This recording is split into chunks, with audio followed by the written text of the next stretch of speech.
Les bulles sonores, c'est un festival qui est vraiment tourné vers les musiques actuelles. On entend par là de la chanson au rock, électro, pop, reggae, rap. Les 2 jours sont axés sur des tendances un peu différentes, mais ça tourne autour du même thème en effet. On a beaucoup de talents régionaux au sens large, puisqu'on a des groupes toulousains comme Big Flo et Oli et La Malcoiffée, de l'Aveyron comme Cacace Orchestra, de Perpignan comme Cali et Electric Octopus Orchestra, et puis de Tarbes aussi avec Boulevard Désert, et puis des groupes qui viennent d'ailleurs, jusque même de Finlande, puisqu'on a The Do et Caravan Palace et son Electro Swing.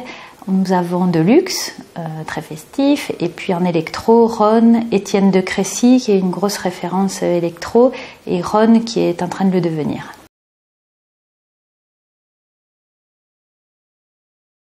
C'est un festival qui met beaucoup en avant les produits locaux et principalement tout ce qui est la production viticole, avec ou sans bulles par contre. Ce sont les bulles sonores, mais il y a aussi une belle production de vin sans bulles. Chaque jour, il y aura un village du vin qui accueillera 5 producteurs différents, donc 15 producteurs sur les 3 jours.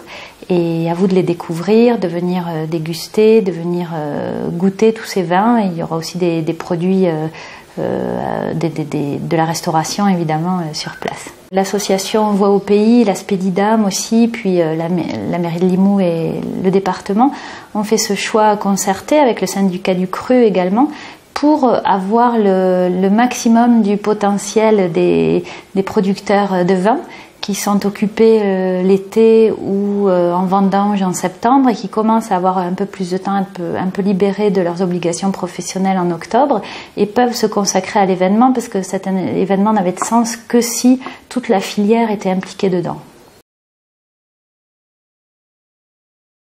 Au site de Trézémègue, qui est en fait le stade, il y a un grand espace vert à côté du stade, c'est là que sont implantés 2 chapiteaux.